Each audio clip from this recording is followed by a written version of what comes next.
So today we are going to be talking about 2024 book releases, and I plan on doing different parts of the videos because today we are going to be talking about 6 books, and as and when we go ahead we'll be talking about a lot more 2024 releases so that you know if it is worth the hype or not. And I will be talking about only the popular books that have been trending on Goodreads. So based on these reviews you can decide for yourself if you want to read them or not. So the first part of this video, we'll be talking about 6 books. So let's start off with the video. Hi everyone, I'm Ashna Balasubramaniam and welcome to my YouTube channel. So the 6 books that we are going to be talking about today are First Live Wins by Ashley Elston, The Bride by Ali Hazelwood, and Not in Love by Ali Hazelwood, which was released just this month. Funny Story by Emily Henry, The Women by Christine Hanna, and the last one is Reappearance by Rachel Price by Holly Jackson, who is the best-selling author of A Good Girl's Guide to Murder. So with this, let's start off with the video. The first book that we are going to talk about is Funny Story by Emily Henry. This has been a much awaited release for all Emily Henry fans. So far I've read only Happy Place by Emily Henry. Though I did not like Happy Place that much, I'm really sorry to disappoint the ones who liked it. But I really loved her style of writing and I really loved the second half of that book. So I decided to go and give another go for Emily Henry, and this is something I really loved. This is one of my best books of 2024. So I'll tell you a little bit about this book. Daphne and Miles are the protagonists of the story. So Daphne is dating Peter, Miles is dating Petra. So Peter and Petra are childhood best friends. Their families are really good friends and they've known each other all their lives. They call themselves best friends. So now Daphne and Peter are about to get married, and when Peter has his bachelor party, Petra and Peter realize that they are meant for each other and that Peter should actually call off his wedding with Daphne. So Peter and Petra had all the time in the world, all of their childhoods and adulthoods to decide if they wanted to get married, but they decided to stay friends. But then just a week before Peter and Daphne's wedding, they realize that they are in love and now they plan to get married. So Peter comes home and then he tells Daphne that he is going to be traveling with Petra for a while to give Daphne some time, and then they'll be getting married. So this wedding with Daphne is going to be called off. Now Daphne is left feeling lost. She has no idea what to do now because she was planning a lot for this wedding. And at the same time, Miles shows up at the door. Miles is Petra's boyfriend. So he is also pretty upset about this whole breakup because it was a sudden blow to him. And then Daphne asks him if she can move in with him. So then they are forced to move in together, and while Peter and Petra are traveling the world. So this tale is about forced proximity, and now you also have fake dating added into the mix because Daphne and Miles pretend to be dating in front of Peter and Petra to make them a little jealous so that someday they understand the value of them and probably come back into their lives. But will this fake dating actually go on successfully, or will their friendship bloom into something more and they end up falling for each other? So this is what Funny Story is all about. So right off the bat, it has a lot of twist to it and I really loved reading this story. So throughout the book, it kept me engaged and I felt it had all the right parts and all the right emotions. So you also explore a bit of parent-child complex relationships in that, and how Daphne's character has been shaped. I love their characters as well. So the character progression throughout the story is amazing as well. So Daphne is a librarian in a kids library. She has these storytelling sessions on Saturdays, which is again like amazing, like if you actually go and read about it. So these are a lot of things that I loved about the book. Basically I loved the whole book and I would rate it a 4.5 stars out of 5, and it is a must read. So the second book that we are going to be talking about is Bride by Ali Hazelwood. It was released in Feb 2024. So in Bride, the protagonist of the story is Misery Lark. I know the name sounds pretty weird. The protagonist herself is surprised as to how someone's parent can name her Misery. So Misery Lark is a vampire.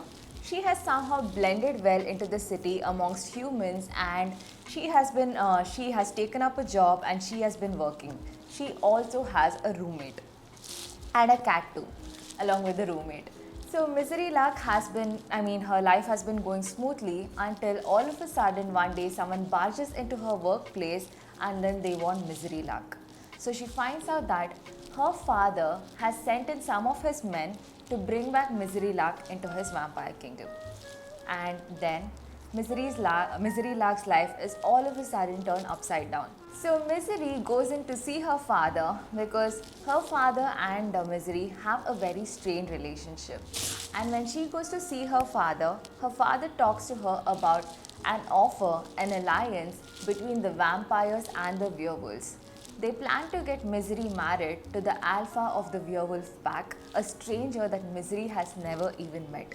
So Misery is about to reject that offer until she realizes that the alpha of the werewolf pack and there is something looming in that particular place that she needs to solve to get her life back on track. So Misery agrees to this arrangement and then she marries the alpha, Loaf Moorland. So after this, she is the only outcast in the werewolf territory, but she is used to that because even as a kid, she was an outcast because of another deal that took place. So now, being in the proximity of one of the most attractive werewolves, Loaf Moorland, will they end up falling in love or will Misery only focus on her mission? We don't even know what her mission is, right? So this is a story about forced proximity, enemies to lovers sort of a story. So I really enjoyed the writing of this book. It was very different from a lot of Ali Hazelwood books because a lot of her books deal with sciencey stuff and it is always like some professor or some research person kind of dating. But this was a welcome change, so I really loved Bright. But then I felt that there could be a little more spice to it. However, I did like it. So I would rate it a 3.5 stars, rounded off to 4 stars. So I would put it in the maybe pile of if you want to read it or not. But if this particular thing interests you, it's a little bit of fantasy and romance, a very easy read because I love Ali Hazelwood's style of writing. So if you like the synopsis, I think you should go ahead and pick this book. The third book we're going to be talking about is The Reappearance of Rachel Price by Holly Jackson. I'm sure a lot of you have probably read her books already or you've at least heard of her. She's the author of A Good Girl's Guide to Murder, which was a very popular series. I've also made a separate video on the entire series. So yes, The Reappearance of Rachel Price, the synopsis goes like this. So Belle, her full name is Annabelle. Belle is the daughter of Rachel Price. Rachel Price went missing about 16 years ago and now Belle, her dad and her extended family are now shooting a documentary because it was one of the most focused cases, one of the most prominent cases in fact when Rachel went missing. So they are now making a documentary on the disappearance of Rachel Price. So while they're filming the documentary, one of the days, all of a sudden, Rachel Price shows up at their doorstep.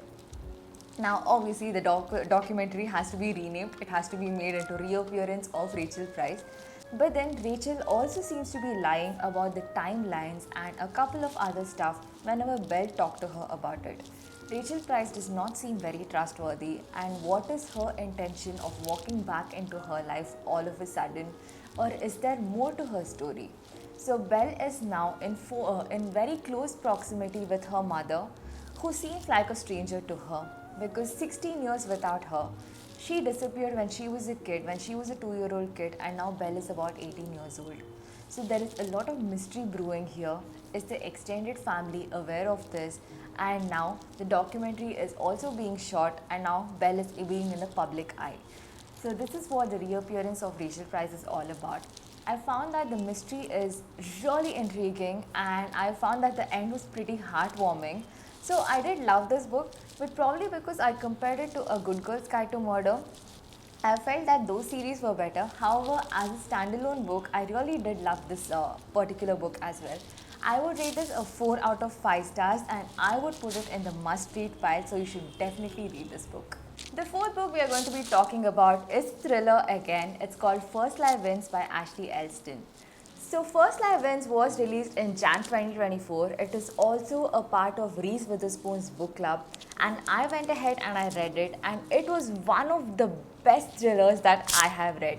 So right off the bat, it was very interesting. They had twists from the start. So I'll tell you a little bit of the synopsis, but I think you already got my message that it is in the yes pile and you should definitely read it. So the synopsis goes like this.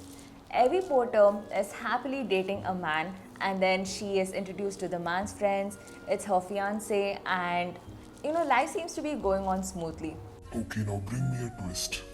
So everything in Evie Porter's life has been going on smoothly. But the thing is, Evie Porter does not exist at all. Oh my god. It is just an identity that she has been given to carry out a task. So Evie Porter, this particular person who's playing Evie Porter, is in contact with a Mr. Smith who gives her all the details in an AI generated phone call voice, and he makes new identities for her, gives her different tasks and different assignments. So this Evie Porter cannot get very comfortable in her new life because she has a task to carry on. But then everything seems to be going on smoothly until someone walks into her life who has the original identity of this person, Evie Porter. And now her original identity is threatened, and this woman also walks into her life as a threat. So will Evie be able to tackle these issues, and especially because this task is so important to her because she has screwed up her previous assignment. So this is what First Life Wins is all about. It's about pretension, it's about betrayal, it's about lies, and there is a lot of twists coming into this particular book, and I thoroughly enjoyed it and I highly recommend this book. I would rate this book about 4.5 stars out of 5. So it is a must read. The fifth book we're going to be talking about is called The Women by Christine Hanna.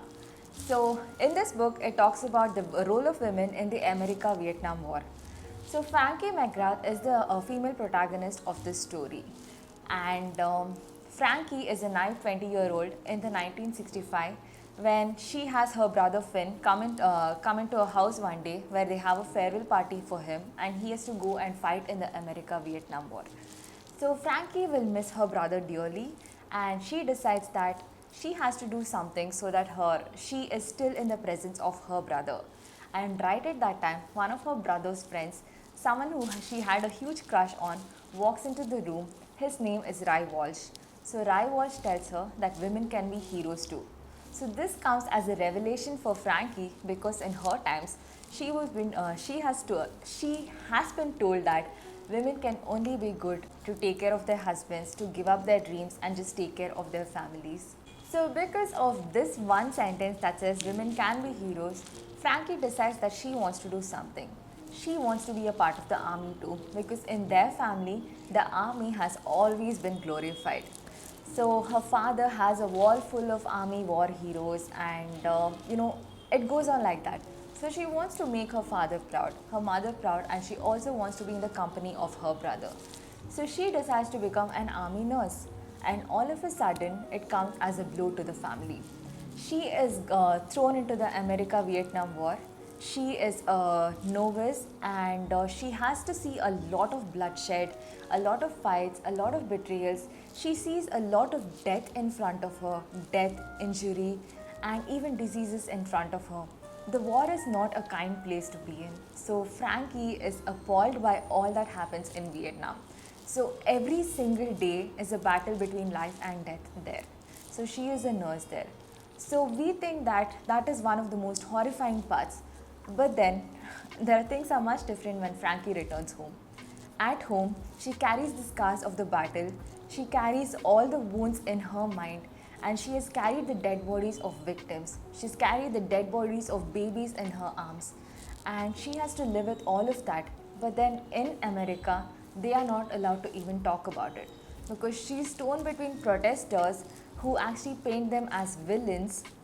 They could probably be villains, of course, but they paint them as villains. But Frankie's sacrifices are supposed to be left behind because her family and everybody else is uncomfortable talking about it. In fact, when Frankie ever tells someone that she was a nurse in the America-Vietnam War, everybody's common response is that there were no women in the America-Vietnam War. So Frankie has to battle all of that, and she has to be a voice for the forgotten sacrifices of the women in wars. So this is a tale of women, and it is very heartbreaking, very moving. It talks about a lot of emotions that women go through, and I thoroughly loved the story. I won't say I enjoyed it because this was a very heartbreaking but a very moving story. So, enjoyed would be the wrong word, but I got thoroughly involved in the story and it is a must read. So, this is one of the very few books that I would not only rate a 5 stars out of 5 stars, I would probably rate it as 6 stars if it was mathematically accurate, because that is how good of a book this is. It has a war story, it has betrayal, it has friendships, and a lot of things to it. So it is a must read. So please do read this book. It is one of my favorites of 2024. So the final book that we are going to be talking about is Not in Love by Ali Hazelwood. So if you've been following my channel, you all know that I have a love-hate relationship with Ali Hazelwood. But regardless of how much I claim to have a love-hate relationship with her, I do pick up all her books, okay? And that is because her narration is extremely funny and all her books seem like very light reads, easy to read those books, and they feel very interesting. So the thing is, I have a sort of hate relationship with her because a lot of them are very repetitive. Every time it is about science, women in science, I do understand the prominence that, the importance that it holds. But if every single story has that, it does get a little boring at some point, right? So, but of course, I really enjoy her books. I do love a lot of her books. Her recent Check-in Mate book is one of my favorites, and I think it is one of the best Ali Hazelwood books ever to exist. So now we'll talk about Not in Love. In Not in Love, the female protagonist is Dr. Ruth Siebert. So Dr. Ruth Siebert is into research. She is a part of Klein, headed by Florence Klein, and she has her best friend Tisha by her side. So Tisha was always a childhood best friend. Dr. Ruth Siebert grew up in a very poor household. She was broke, she had a younger brother. They struggled to have even 3 square meals a day. So a lot of time they had to whatever food they had to adjust. They used to go hungry, they used to go on an empty stomach a lot of times. And she used to be fed at her friend's place, and that is how life was for her. So somehow she did emerge successfully in the research field. And now, all of a sudden, this Klein is forcefully taken over by Harkness. So Harkness has about 4 main people in that, and one of them is Ely Kilgore, Dr. Ely Kilgore. So when Dr. Ruth Siebert realizes that Dr. Ely Kilgore walks into the office into a hostile takeover, just the previous day she had gone out on a hookup date with him. Okay, so she met him on a dating app. Dr. Ru has this policy of never sleeping with a man twice. She has this regular hookup sessions, and she met Ely Kilgore there. But then the hookup actually did not happen because of a few other complications that arose. But then Ru was really impressed with how Ely was, how gentlemanly he was, and she hoped that someday, she would probably go out with him again, until she realizes that he's a part of the hostile takeover. And she is very fond of Florence Klein, who heads the Klein the research center. So now they are pushed into the same environment, so it has a lot of forced proximity. But then they decide to sleep with each other. They continue to have hookups with each other, and they tell each other that, of course, like Ru at least tells him that she hates him and all she's using him for is his body. So that is how the story pans out. This is definitely for people above 18. There is a lot of adult content to it. But eventually Ru does realize that Ely probably is a gentleman somewhere underneath, and she may have feelings for this. So to see how the story pans out, I think we should read this. I felt that this is a little similar to her other books, but still I did enjoy reading this because again it was in the science field.